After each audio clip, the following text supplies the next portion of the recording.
Well, hi there, and thanks for joining me for this edition of Organizational Behavior Hack. I'm glad you're here, and I hope you're doing great. Every organization, whether public or private, has a unique distribution of power and some interesting politics. The power may be formal or informal and could be wielded by leaders, managers, and employees. In addition, there can be differences of opinion which can be manifested in personal interactions or organizational policies and procedures. In order to oversee and run organizations effectively, leaders and managers should be aware of power and politics and how best to deal with these realities. So, our goal in this video is to understand power and politics in order to run organizations in the best way possible. As I've noted before, it would be nice if leaders and managers could order employees to get work done, and if workers would subsequently adhere to the expectations of those in a position of authority. Leadership and management, unfortunately, are not that simple. There are some interesting power dynamics in every organization, and there's also differences of opinion about what should be done. For this reason, organizations need to be aware of power and politics. Let's talk about each one of these concepts. There is some disagreement about what power means or implies in scholarly work on the topic, but there are two definitions that help me understand this concept. Stephen Ott has asserted that power is the ability to influence others' emotions, thoughts, and even actions. According to Joan Pierce and Jessica Sawa, power is the ability of individuals, groups, or organizations to get other people, groups, or organizations to do what they would otherwise not have done. Power overcomes opposition and inertia and is a force to get things done and make things happen. Therefore, power is really the ability to motivate others to help the organization reach its goals. There are a few more important points to convey about power. First, power may be formal or informal, and people like Max Weber have described this power in terms of three types: charisma, traditional, or legal rational. For our purposes today, we're going to focus on formal and informal power. Formal power emanates from a position, a job title, or the legal authority given to a leader. In other words, a supervisor has formal power over the employees that work for this individual. Informal power is not due to the hierarchical arrangement of formal power, although formal and informal power can coexist in the same person or group. Informal power is instead derived from human interactions where respect and deference is given to another person due to their social skills, ability to communicate and persuade others, their knowledge, their expertise, and many other factors. Someone who is dynamic has this type of informal power. A second point to be aware of is that power is not only held by leaders and managers. Yes, it's true that these individuals may have formal and informal power, but it's also true that employees can have power. For instance, a union has a significant impact on how an organization is run. They may demand certain working conditions or pressure leaders and managers for higher salaries and better benefits. Or, an individual worker may have power.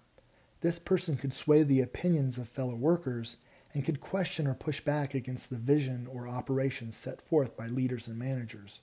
Thus, each organization has a unique distribution of power, and this must be understood. A third point to reiterate is that power can be used for good or bad intentions. Many people think power is automatically bad, and that it corrupts and causes conflict. That's certainly true in certain cases. For instance, a leader could wield power in such a way that it is authoritarian, causes conflict with employees, or harasses workers sexually or in other ways. However, power can be a force for good. Power can help influence the development of organizational missions, cause work to get done, and help people and groups accomplish goals. For example, a CEO can help a company turn around, provide useful goods and services to consumers, and increase profits for shareholders. Alternatively, a mayor or a city manager can facilitate effectiveness and efficiency in government operations in a given community. Accordingly, power is not necessarily bad, and in fact, it can be a useful tool for those leading and managing organizations. Power in organizations is often closely tied to politics. In fact, public and nonprofit organizations are political, meaning that they are comprised of individuals and groups that espouse and promote certain values and beliefs, which may sometimes come in conflict with the attitudes and perspective of others. Perhaps for this reason, Jeffrey Pfeffer stated that to understand organizations, one needs to understand organizational politics. Just as to understand government, one needs to understand governmental politics. This brings up an important question. What is politics in the organizational setting? Pearce and Sawa assert that politics involves efforts to influence others and to build one's power. The goal of politics is to alter opinions and obtain power so that the desired goals of that individual or group may be accomplished. An important thing to keep in mind is that politics can occur throughout an organization. For instance, the police chief may try to influence the opinions of the mayor and city council. A CEO may try to sway the attitudes of managers that work below him or her. A manager may ally him or herself to a worker that has a great deal of informal power among those in the labor force. And employees may join forces to push back against the administration in an organization to stop a new policy or procedure. Consequently, politics may occur vertically or horizontally in an organization. A second aspect to consider relates to the overt or covert nature of politics. Those engaging in politics may do so overtly through formal memo, a press conference, or a protest or strike. In this case, politics is visible and easy to see. Alternatively, politics may be covert or not easily observed. It may happen in the break room, around the water cooler, or in an office with the door closed. Covert politics are hidden and may be happening without others knowing or being aware that that is taking place. Like power, politics can be good or bad. Politics can shape how leaders, managers, and employees think, and it can help an organization reach its goals. Politics can help an organization obtain increased funding, alter policies, and benefit individuals, groups, and businesses and government agencies. It can lead to innovations in how things are done, raises in salaries, and additional productivity. However, politics can also increase tension about what should be done, cause conflict among people, and stifle organizational goals. Political division can be harmful to unity among individuals and groups in businesses, government, and nonprofit organizations. Politics could lead to dysfunction in organizations as people compete for scarce funds, protect one's turf, defy rules, or fight for empowerment and decentralization.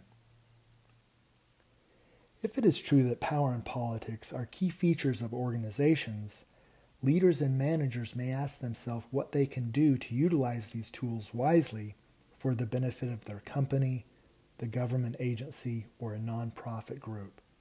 Denhart and his colleagues have described 5 sources of power that leaders can seek and employ.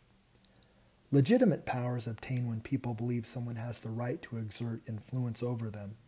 This can occur because of respect a leader obtains from others, a formal organizational structure, or elections. Reward power is the ability of a leader or manager to give rewards to those who behave as we want them to. In contrast, coercive power is the opposite of reward power. It is based on the application of sanctions or punishments for those who do not fulfill their role adequately in the organization.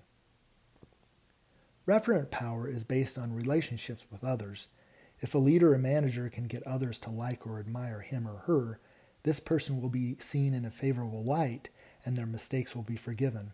People are more likely to follow leaders and managers in such a situation.